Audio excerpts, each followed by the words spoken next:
Welcome everyone.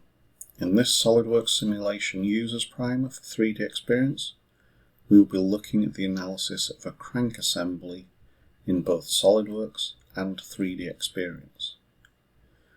We have now run through the analysis to see how SOLIDWORKS and 3D experience are similar and different. However, in my experience, analysis is never one and done. There are always iterations. Here we will do a design change to the arm and what is involved in running this new version. So let's get started. In the geometry section we already did a redesign by adding the cutout to the arms.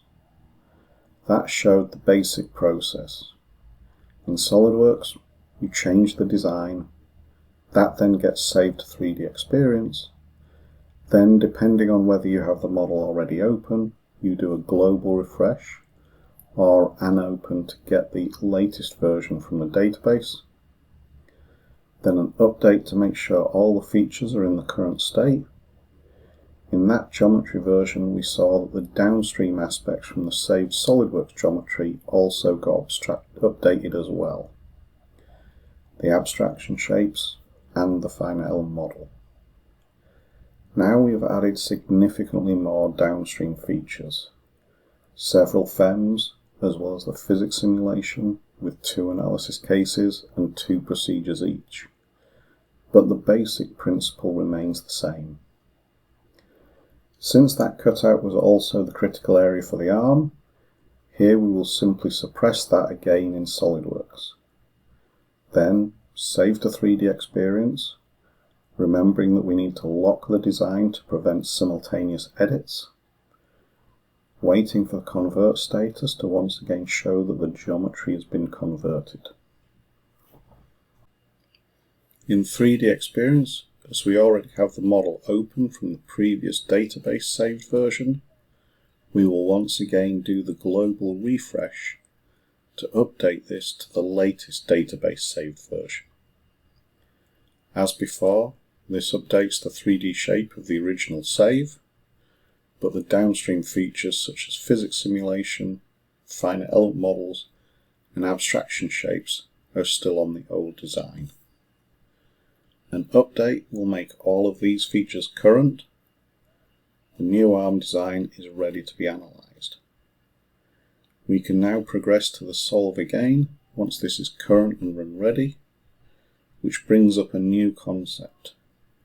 In the solve dialog there is an option for previous results. By default this is overwrite previous.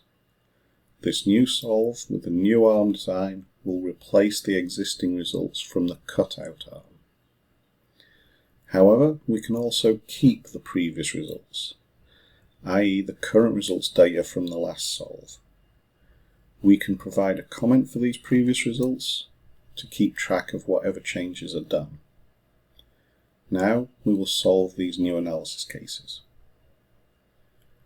Once this completes, we can see in the post-processing that the plots dialog has an extra drop-down underneath the analysis case.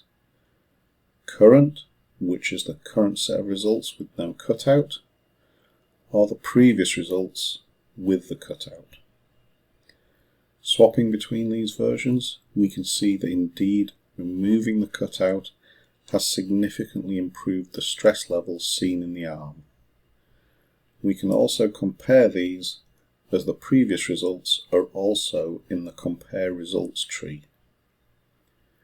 In this approach the design is assumed to be actively worked on.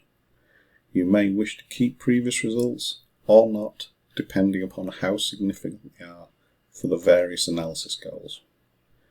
If they are no longer needed, for instance in this case the light weighting from the cutout is considered too problematic, then you can return to the scenario using the action bar. In the results storage stack of icons is delete simulation results.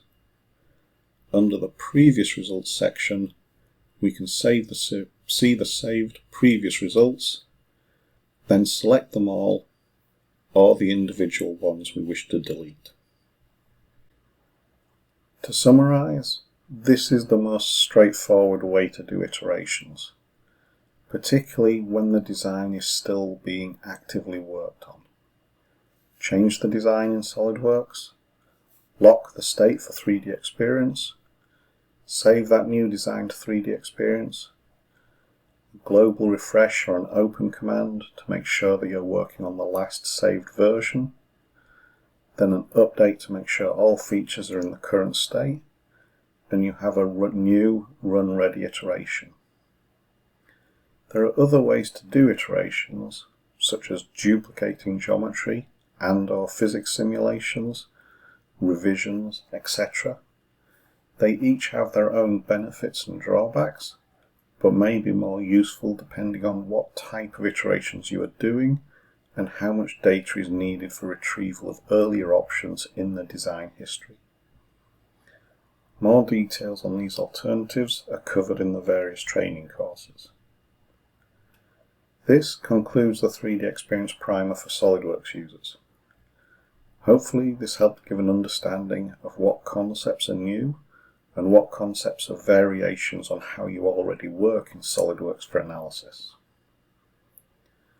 The single best advice I have for adopting 3D Experience is to remember that the action bar is equivalent to the Command Manager ribbon, with the different apps being equivalent to the different tabs that change the content in the ribbon for different types of tasks.